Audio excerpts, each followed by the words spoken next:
Hello, bachcho. Let's read this question. The question says that in RLC series circuit, phase angle between voltage and current cannot be zero. And this question is true or false type question. So we have to say about the statement that whether the statement is true or false. तो आइए बच्चों इसके लिए सबसे पहले हम की concept को डिस्कस कर लेते हैं। तो बच्चों की कंसेप्ट है कि फेस एंगल क्या होता है। आपको ये पता होना चाहिए कि फेस एंगल हम कैसे डिफाइन करते हैं। तो हम यहाँ पर फेस एंगल के बारे में आपको बता दें।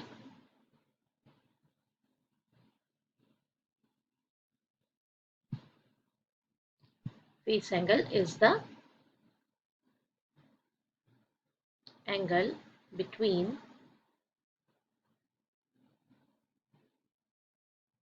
total current and applied voltage।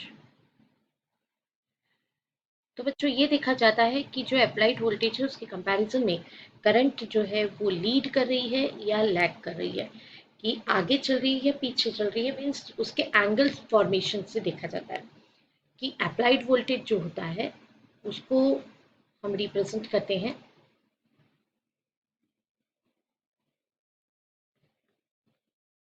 V equals to V naught sine omega T.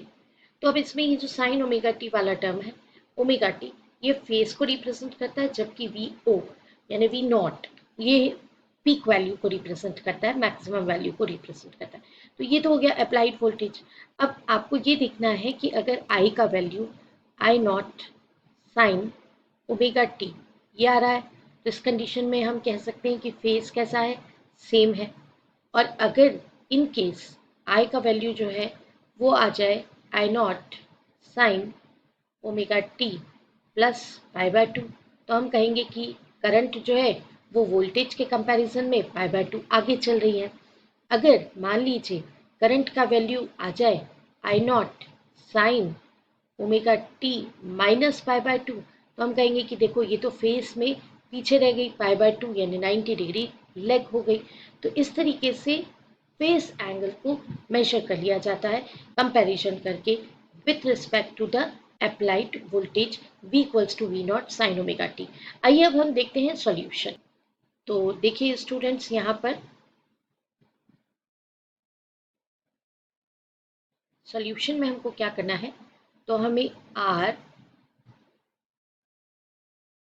L और सी, आर एल सी ये सर्किट सीरीज में लगा देना है और अक्रॉस उसकी हमें लगाना है voltage V equals to V naught sine omega T. यहाँ है R, यहाँ है L और यहाँ है C। अब ये साइन ओमेगा टी ये तो अप्लाइड वोल्टेज का फेस है। L की वजह से, मतलब अगर मैं आई एल की बात करूं तो आई एल जो है वो क्या होता है, वो लेग लेग करता है, lag by pi by two with respect to applied.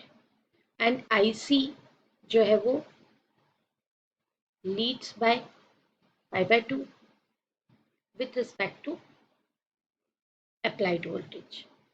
तो यहाँ से आपको ये पता चल गया कि ये प्योरली जीरो तो नहीं होगा फेस, राइट। और सिर्फ अगर आर होता है तो आर की प्रेजेंस में, मतलब अगर मैंने आर लिया, आर के क्रॉस अगर आई का वैल्यू देखेंगे तो I is equals to, for resistance R, I जो होता है वो I naught sine omega T, मतलब फेस सेम फेस में होता है। तो इसका फेस कैसा होता है, सेम। तो for series R L C circuit, it is not possible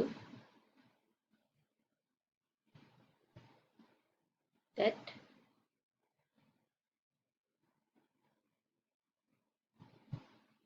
phase angle is zero, right?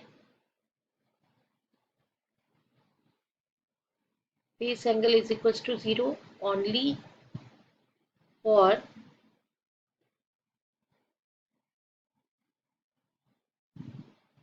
resistive circuit. वो भी कौन सा वाला? Purely resistive circuit, only for purely resistive circuit. तो वी कैन से कि जब फेस एंगल 0 होगा तो वोल्टेज और करंट दोनों कैसे होंगे? सेम फेस में होंगे. तो for purely resistive circuit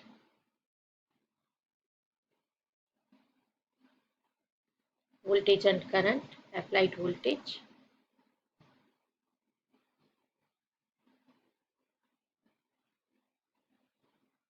both are in same phase.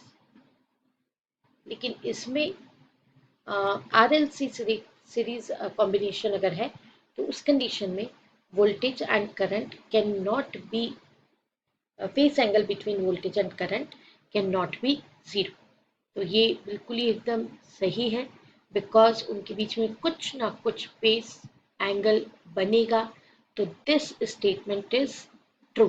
तो हम लिख सकते हैं आंसर, हमारा answer is true. Okay. I hope you understood it well. Best of luck. Thank you.